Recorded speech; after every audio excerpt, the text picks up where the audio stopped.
What's going on, guys? David back with another gameplay for you, and this time, yes it is, Black Ops 2 on the map carrier. We're playing some team deathmatch, and just for you guys, I wanted to take the time and give my feedback on what I think are some of the best ARs and some of the best SMGs. Um, you know, players like the big YouTubers, they're quite skilled, and for the average person, what works for them might not really work for everybody. So, first off, what you get is that you get to unlock the MTAR and the Type 25. The Type 25 is good, but the only problem with that gun is it's a little inconsistent, and at range it'll bounce a lot. So, what I'm using here is what I believe is the best AR for now. So the two that I have in mind are the MAA1, which really that 4-round burst really makes a big difference, and that gun is pretty powerful. This is the M27, and this is a standard class. So if you unlock it at level 31. So if you're not there yet, go ahead and use the preset classes, because actually the preset classes are pretty good in this game. The Scorpion Evo, a good SMG. The only problem with that gun is the fire rate is so fast that it's hard to challenge on range. Also, for tactical, these shock charges that I just threw out, those are pretty amazing, because you can toss them behind you, and then if someone's creeping up, it'll give you kind of an indication, kind of like a hit marker, and you can just turn around.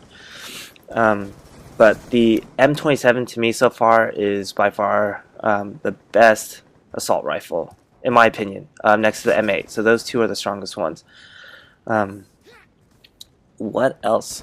So as you can kind of see, we're only on November 13th. So this is the day of launch. So this is the gameplay I got last night before I got offline. And as you can see, I'm playing a little bit more slow, because this game, you can't just go running around. It just doesn't work that way. You have to kind of post up, hold your choke points.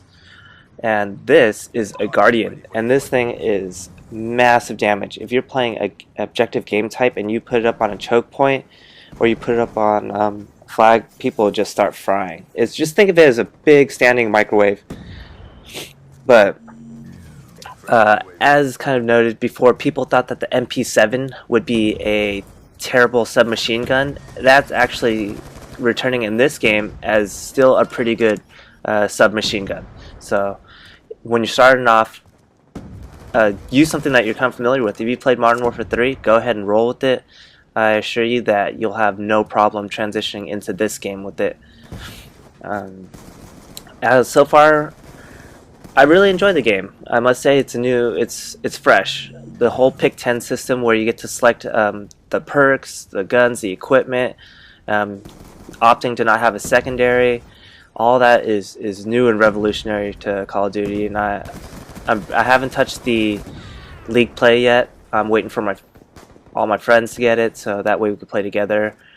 And this game is it's pretty tough to play by yourself. If you're playing alone, I was playing alone in this game, but playing by yourself, it's tough, because you'll get shot down if you take on 2 or 3 guys. It's usually pretty difficult to drop a lot of people with the amount of health, because I feel you do die pretty easily. And when I first got the game, a lot of people were making use of the head glitch. So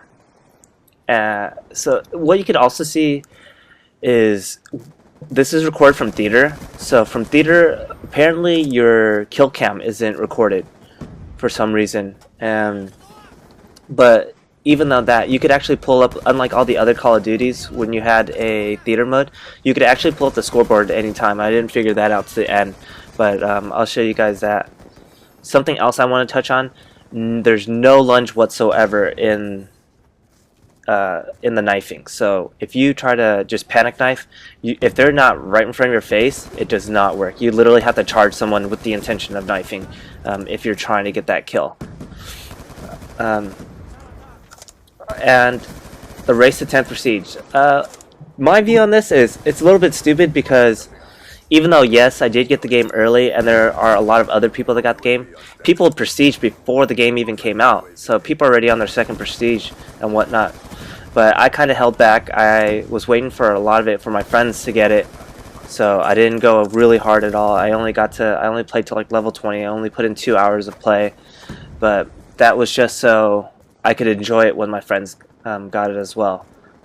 But overall, the maps are really balanced. A lot of them are small, not too many. Besides Turbine, I haven't played anything that is too ginormous, and this is a Hellstorm. And what I figured is the little crosshairs behind it, if you launch it, if you burst it before the crosshairs get on it, it'll actually go towards those targets. So I waited a little too long. I could have gotten a little bit more.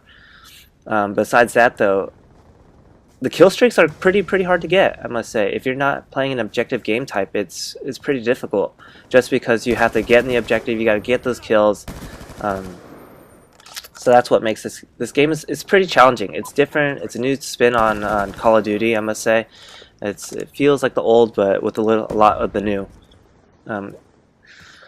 What else?